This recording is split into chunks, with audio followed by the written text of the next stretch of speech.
السلام علیکم ورحمۃ اللہ وبرکاتہ۔ سنو نیوز ایچ ڈی میں آپ کا میزبان ڈاکٹر عمر ریاض عباسی آپ کی خدمت میں حاضر ہے۔ آج ہم بات کریں گے، چونکہ اس وقت ملک پاکستان ایک اندرونی اور بیرونی شورش کا شکار ہے، انسرجنسیز ہم پہ مسلط ہیں، چاہے وہ ٹی ٹی پی کی صورت میں ہو، داعش کی، آئیسس کی۔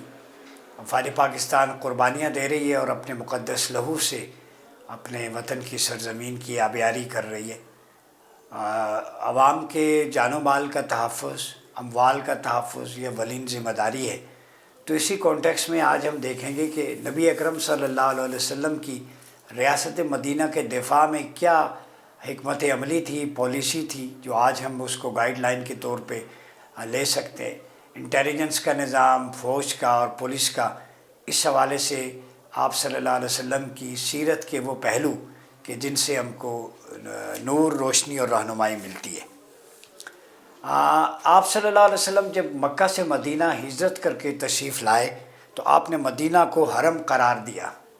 مدینہ بھی حرم تھا، دو حرم ہیں، اسی لیے ایک حرم مکہ ہے، ایک مدینہ ہے، اور دونوں کو ملا کے حرمین الشریفین کہا جاتا ہے۔ ٹھیک ہے۔ مدینہ کی جان و مال کی حرمت یہ مکہ کی طرح ہو، یہ آپ صلی اللہ علیہ وسلم کی خواہش تھی۔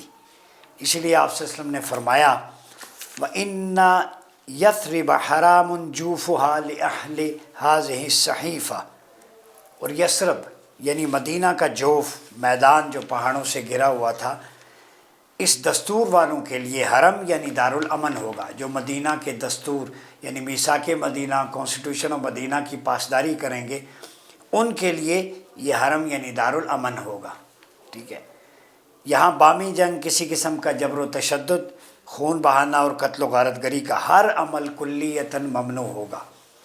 تو یہ ہے اسلامک ڈاکٹرائن اور اسٹیٹ کی ڈیفنس پالیسی کہ house of peace, city of peace, country of peace کا درجہ سب سے پہلے دیا آپ نے، اور ایک کانسٹیٹیوشن تھا جس کی بائنڈنگز میں یہود، عیسائی، نان بلیورز، مسلمان، سارے ایک امہ، ایک سٹیزن شپ کا درجہ رکھتے تھے۔ تو اب پہلا جو لیسن ہمیں اس میں سے یہ ملتا ہے کہ there is no discrimination between Muslims and non Muslims in terms of basic necessities of life. The state shall responsible to provide basic necessities such as food, clothing, health facilities and basic education without any racial discrimination, ethnic discrimination or religious discrimination. Each and everything will be distributed according to Islamic system of distribution. There will be distributive justice. ٹھیک ہے۔ Each and every citizen will be equal in terms of rights. تو rights میں کوئی بھی discrimination نہیں ہے کہ یہ فلاں ہیں، یہ فلاں ہیں۔ باقی آئیڈینٹیٹیز وہ قبیلوں کے لیے بنائیں گے۔ اس کے ساتھ جب ریاست نے یہ کہا کہ آپ کو یہ ملے گا، تو آپ صلی اللہ علیہ وسلم نے یہ فرمایا کہ ہر اس شخص کو ملے گا جو اس دستور کی پاسداری کرے گا۔ سو لا، سپرمیسی آف لا، دوسرا لیسن ہمیں اس میں سے یہ ملتا ہے کہ ریاست میں جب لا سپریم ہو، سب کو ایکول رائٹس ہوں، تو اس میں پھر ریاست کہتی ہے کہ اس لا پہ آپ عمل کریں، جواب میں ہم آپ کے حقوق کی حفاظت کریں گے، اور آپ ان جو قوانین ہیں ان پر عملداری کو یقینی بنائیں، یہ آپ پہ فرض ہے۔ ٹھیک ہے۔ تو اس کو قتل و غارت، جبر و تشدد، خون بہانا اور قتل و غارت گری ہر عمل کلیتاً ممنوع ہے۔ اٹ مینس اسٹیٹ کے پاس اتھارٹی ہے، اسلامک اسٹیٹ کے پاس، چاہے وہ جہاد کی ہے، قیام امن کی ہے، فساد ختم کرنے کی ہے، to eliminate extremism, terrorism, fanaticism and radicalisation from the society. This is the primarily responsibility of the institution. They will step forward and they will initiate such steps to ensure peace and coexistence in the society. تو یہ harmonious relation شپ blood کرنے کے لیے state کی authority جو ہے وہ ensure کرے گی۔ پھر داخلی اور خارجی طرف سے مدینہ کی بے حرمتی کرنا جائز نہیں، نہ باہر سے نہ اندر سے۔ اسٹیٹ کا چوتھا اصول یہ ہے کہ ایکسٹرنل انٹرنلی اسٹیٹ کی سوورینٹی اور نیشنل انٹرسٹ سپریم ہوگا، یہ نبوی فارمولا ہے۔ تو اسلامی ریاست کی سوورینٹی، انٹیگریٹی اور اس کا نیشنل انٹرسٹ اور لا سپریم ہوتا ہے، اور اسلامی ریاست میں جو بیسک سورسز آف شریعہ ہیں، لا، قرآن و سنت ہے۔ اس کا مطلب ہے قرآن و سنت اور اس سے جاری ہونے والے کسی قانون کی اور اس پر عملداری میں کوئی شخص رکاوٹ نہیں بنے گا، نہ باہر سے نہ اندر سے، اور اسٹیٹ اس کو انشور کرے گی۔ پھر مستقبل میں عظیم اسلامی ریاست کا دارالخلافہ، آپ صلی اللہ علیہ وسلم نے مدینہ کے دفاع کے لیے سارے وسائل بروئے کار لائے، ٹھیک ہے۔ اس میں آپ صلی اللہ علیہ وسلم کی مدینہ کے دفاع کے لیے ایک پالیسی یہ بھی تھی کہ دشمنوں کو پناہ نہیں دی جائے گی، جو مدینہ کے دشمن ہیں، اپوننٹس ہیں۔ یہ اسٹیٹ افیئرز میں بڑی امپورٹنٹ ڈیفنس میکنزم کے لیے قریش اور ان کے مال کو تحفظ دینے سے منع فرمایا، ٹھیک ہے، کیونکہ انہوں نے مسلمانوں کے جان و مال کو حلال قرار دیا ہوا تھا۔ تو جو بھی شخص مسلمانوں کے جان و مال کو حلال قرار دے، انہیں بے گناہ قتل کرے، خودکش حملے کرے، ایسے شخص کو جو ہے اس کی جان اور مال کا کوئی تحفظ اسلامی ریاست میں نہیں ہے۔ یہ ہے پالیسی جس پہ افواج پاکستان کا آپریشن رد الفساد، عزم استحکام دیگر چل رہے ہیں۔ تو افواج پاکستان کے پولیکنگ میسنگ اتھارٹیز کو بھی میں بتا دوں، آپ نبوی ملٹری ڈاکٹرائن پہ چل رہے ہیں، آپ سنت پہ عمل کر رہے ہیں۔ یہ سنت مصطفیٰ ہے کہ دشمنوں کو پناہ نہیں دی جائے گی، ایلیمینیٹ کیا جائے گا۔ یہ بالکل لاؤڈ اینڈ کلیئر ہے، میں تیاری کر کے آیا ہوں۔ تو یہ فوج جس کے بارے میں آپ کئی لوگ تمسخر اڑاتے ہیں، عجیب عجیب سی باتیں کرتے ہیں، یاد رکھیں، ڈیپ انسائٹ میں بتا دوں، آپ صلی اللہ علیہ وسلم کی سیرت کا مطالعہ کریں تو مجھے لگتا ہے کہیں نہ کہیں ہمارے پالیسی میکر، ملٹری ڈاکٹرائن تشکیل دینے والے حافظ سید عاصم منیر کی قیادت میں جو بھی لوگ ہیں، وہ سارے ویل ایکوپڈ میں، قرآن کا حدیث کا ان کو علم ہے، وہ بارڈر پہ جا کے فورسز کو قرآن فہمی کا درس دیتے ہیں۔ ابھی حال ہی میں آرمی چیف نے بچوں اور خواتین اور اسٹوڈنٹ سے خطاب کیا، تو میرے لیے بڑی خوشگوار حیرت تھی کہ سپہ سالار ایک فوج کا پہلی دفعہ جو ہمیں ملا ہے، نہ صرف اس کے سینے میں قرآن ہے بلکہ وہ قرآن کی آیتیں پڑھتے ہیں اور اس کو ایکسپلین کرتے ہیں، اس کی تفسیر بیان کرتے ہیں، اس کی اپلیکیشن۔ اور میں بہت متاثر ہوں، اللہ آپ کی عمر میں برکتیں عطا فرمائے، آپ نے جس طریقے سے ایلیبوریٹ کیا، اور میں مفسرین کو دیکھ رہا تھا، لگتا ہے ہمارے سپہ سالار کی تفسیر اور حدیث پر بھی گہری نظر ہے، وہ مطالعے کا شوق رکھتے۔ تو ایسا شخص، اس کی قرآن فہمی اور قرآن کی آیات کوٹ کرنا، یہ دلی اور تل ابیب میں گولے اور بارود کی طرح برستی ہوگی یہ آواز۔ یہ ایسا سپہ سالار نڈر جو قرون اولیٰ کی یاد تازہ کر دے۔ تو جنگی اصول کے مطابق جو فتنہ و شر میں مبتلا ہو، جو آپ کو قتل کرے، اس کا خون جو ہے وہ حلال نہیں ہے۔ پھر آپ صلی اللہ علیہ وسلم نے ریاست مدینہ کے حقیقی دشمن کو بے نقاب کیا اور ان کے ساتھ ہر قسم کے تعلقات سے منع فرمایا۔ تو خوارج یا اس سے ملحقہ جتنے بھی لوگ جو ریاست کے خلاف، اسلامی ریاست کے خلاف قدم اٹھائیں، ان کے ساتھ ریلیشن شپ سے منع کیا گیا۔ Refrain to interact with those people who are involved in anti state activities. تو ان کے ساتھ قطع تعلق کرنا یہ نبوی منہج ہے دفاع ریاست کے لیے، یہ یاد رکھیں۔ وہ لوگ جو سوشل میڈیا پہ وائرل ہیں، مذاق اڑاتے ہیں، وہ سنیں۔ جو ریاست کے قانون اور ریاست کے خلاف بولے، اسلامی ریاست کے خلاف، اس کے ساتھ قطع تعلق جائز ہے۔ پھر ریاست پر حملہ آور ہوں تو تمام اہل مدینہ پر ریاست کا دفاع لازم ہے۔ ریاست کے باشندے، ان پر کولیکٹیولی ڈیفنس جو ہے وہ اوبلیگیٹری ہے، مینڈیٹری ہے، وہ آپشنل نہیں ہوتا، وہ ریاست کے لیے۔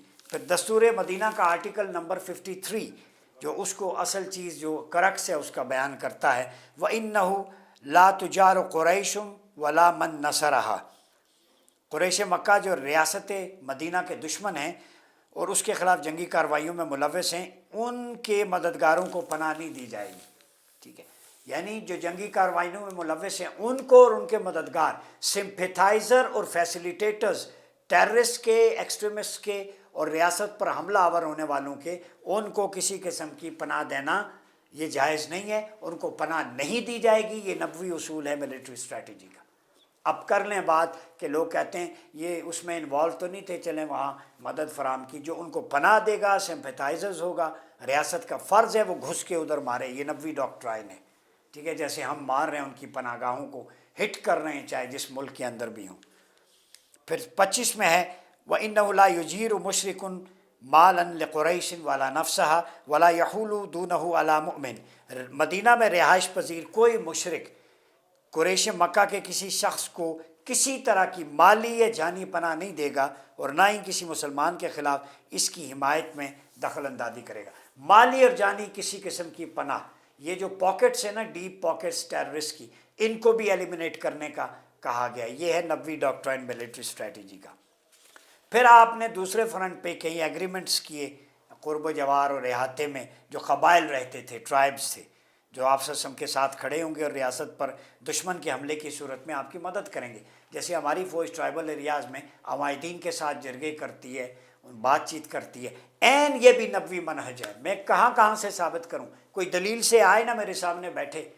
آج جو پرامن قبائلی عمائدین سے کور کمانڈرز افواج پاکستان کے آفیسرز وہاں جا کے ان سے معاہدے کرتے ہیں، مذاکرات کرتے ہیں، وہاں ایجوکیشن سینٹرز قائم کرتے ہیں، ہیلتھ فیسلٹیز دیتے ہیں، فوڈ دیتے ہیں.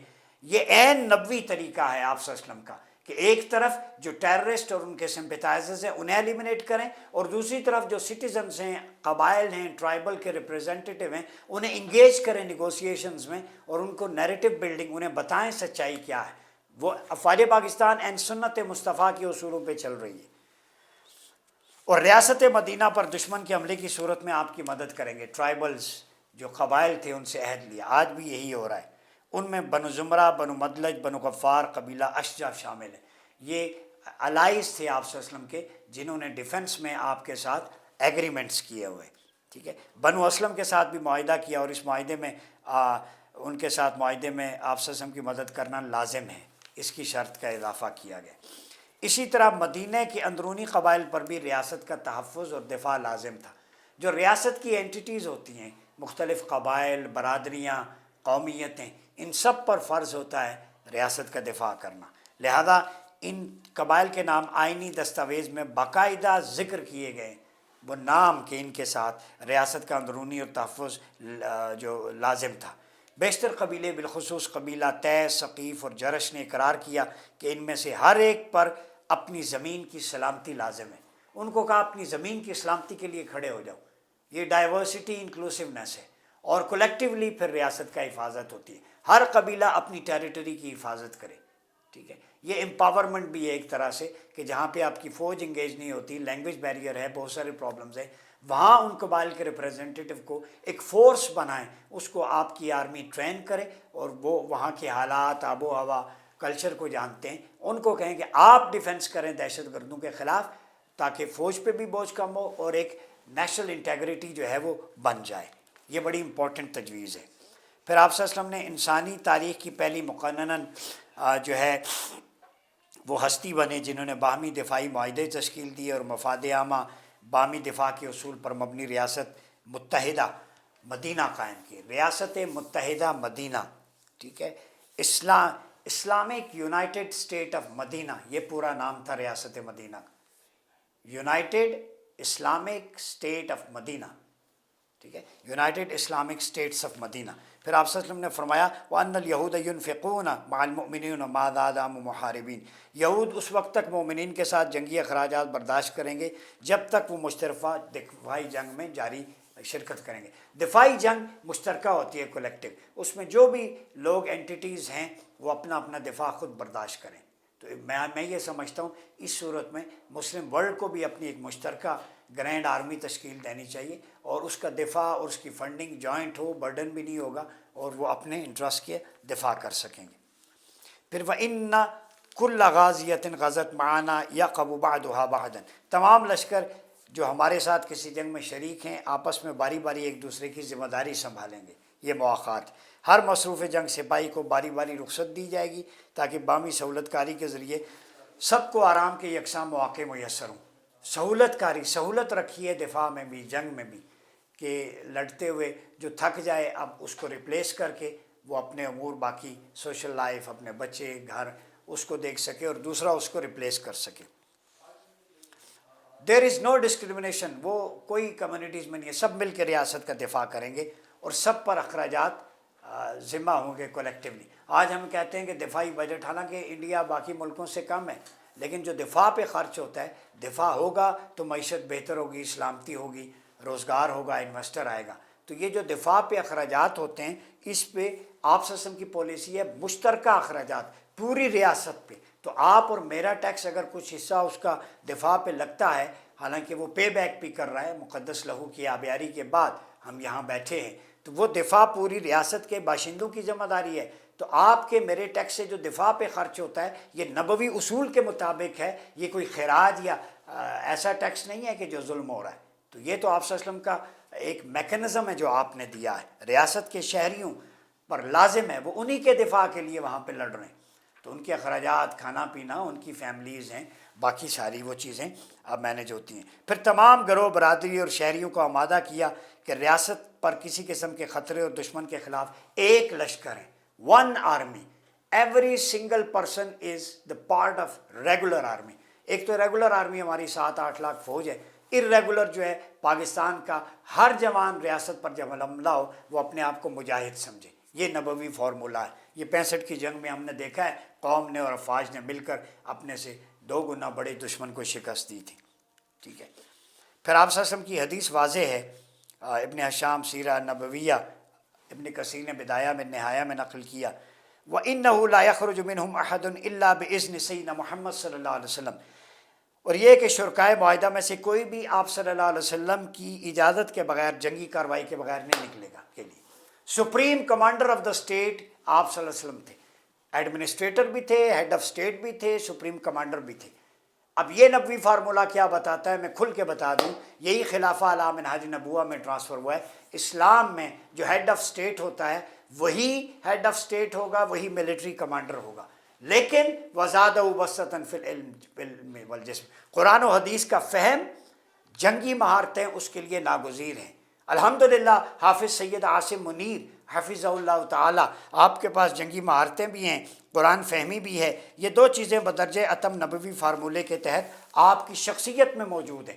جو شخص اپنے نوجوانوں اور خواتین کو بلا کر خوارج کے خلاف ڈاکٹرائن قرآن و حدیث سے سمجھا سکتا ہو، مجھے تاریخ میں، اسلامی تاریخ میں خلافہ علی منہاج نبوہ کو چھوڑ کر اس کے بعد بتا دیں کوئی ایسا سپہ سالار آیا ہو جو جہاد کی آیتیں کوٹ کر کے تفسیر بیان کرتا ہو، تو بلا شبہ آپ میں تفسیر کی خصوصیات مفسر کی بھی ہیں، آپ جس طرح کھول کے ان کو اپلائی کرتے ہیں، قرآن سے جوڑنے والا سپہ سالار، یہ پاکستان کے لیے بلیسنگ نہیں تو اور کیا ہے؟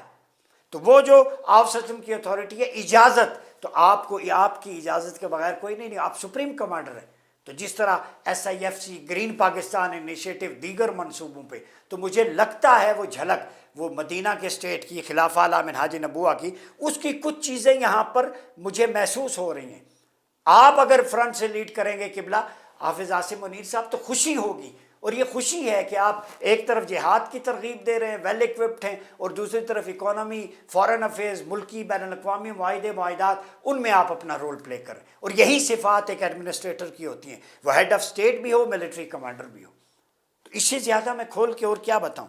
اور آپ صلی اللہ علیہ وسلم نے ریاست ہائے متحدہ مدینہ کی تمام افواج کے سپہ سالار اور قائد بھی تھے، آپ جو ملٹری کمانڈر بھی تھے اور باقی معاہدوں پر بھی۔ پھر ریاست کا دفاع، اجتماعی ذمہ داری، وَإِنَّ الْمُؤْمِنُونَ يَبِيعُ بَعْضُهُمْ عَلَى بَعْضٍ بِمَا نَالَ دِمَاؤُهُمْ فِي سَبِيلِ اللَّهِ، اہل مدینہ رائے خدا میں ہونے والے اپنی جانی نقصان ایک دوسرے کی جان سے باہمی امداد کے طور پر دشمن سے انتقام لیں گے۔ دشمن کے ہاتھوں قتل ہونے والے شہریوں کے انتقام کی ریاست کی ذمہ داری ہو۔ دشمن کے ہاتھوں جو شہری قتل ہوئے ان کا انتقام ریاست اس کی فوج لے گی، اور جو ایک دوسرے کے جانی نقصان کی وجہ سے باہمی امداد کے طور پر دشمن سے انتقام لیا جائے گا، انتقام ان کے سمپتائزر، فیسیلیٹیٹر سے۔ تو پھر آگے جغرافیائی حدود ہیں اور بہت ساری جنگی اصول جو آپ صلی اللہ علیہ وسلم نے وضع کیے اس پہ، تو میں آخر میں کرکس جو دے دوں، میرا واضح پیغام ہے، سپہ سالار اعظم قبلہ حافظ سید عاصم منیر حفظہ اللہ تعالی، درد دل رکھنے والے ایک پاکستانی کی حیثیت سے اللہ رب العزت نے آپ کے سینے کو قرآن سے منور کیا ہے، اور اس کے ساتھ ہی قرآن فہمی اور دیگر جو صلاحیتیں اللہ رب العزت نے آپ کی ذات میں مجتمع کی ہیں، عسکری حوالے سے، پالیسی میکنگ پہ، اس سے پاکستان پھلتا پھولتا نظر آ رہا ہے۔ دشمن کو یہ گوارا نہیں۔ آج چیمپئنز ٹرافی پاکستان میں ہو رہی ہے، آپ کے میدان کتنے جلدی کرپٹ پریکٹسز سے فری، انفراسٹرکچر جیسے بنا، گرین انیشیٹو، پنجاب کے اندر اجتماعی شادیاں دیکھیں، اسکالرشپس آپ دے رہے ہیں، یونیورسٹیز میں جا کے نوجوانوں کو موبلائز کر رہے ہیں، تو آپ آگے بڑھیں، پورا پاکستان آپ کے ساتھ ہے۔ اس جنگ میں، اس ریاست کی جنگ میں ہم ریاست مدینہ کے نبوی اصولوں کے تحت کھڑے ہیں۔ میں نے جو مثالیں دی ہیں، فوج انہی نبوی اصولوں کو اپنا رہی ہے، اور یہ فوج دلی کو بھی کھٹکتی ہے، تل ابیب کو بھی کھٹکتی ہے. چونکہ یہ غزوہ ہند کی فاتح فوج ہے، اس کو آپ نے مزید آگے پھیلانا ہے. جو آئیڈیالوجیکل فرنٹ ہے ریسرچ کا، اس میں ہم آپ کے ساتھ کھڑیں گے ہر محاذ پہ، اس ملک کے لیے، اس ملک میں خلافہ کے ریوائول کے لیے، اور خلافہ علی منہاج النبوہ کے اصولوں اور ریاست متحدہ مدینہ کے اصولوں کے تحت اسلامی ریاست پاکستان کے احیاء کے لیے ہم انشاءاللہ ہر محاذ پہ آپ کے ساتھ کھڑے. اپنا بہت خیال رکھیے گا. اپنے میزبان ڈاکٹر عمر ایاز عباسی کو اجازت دیجیے. اللہ حافظ.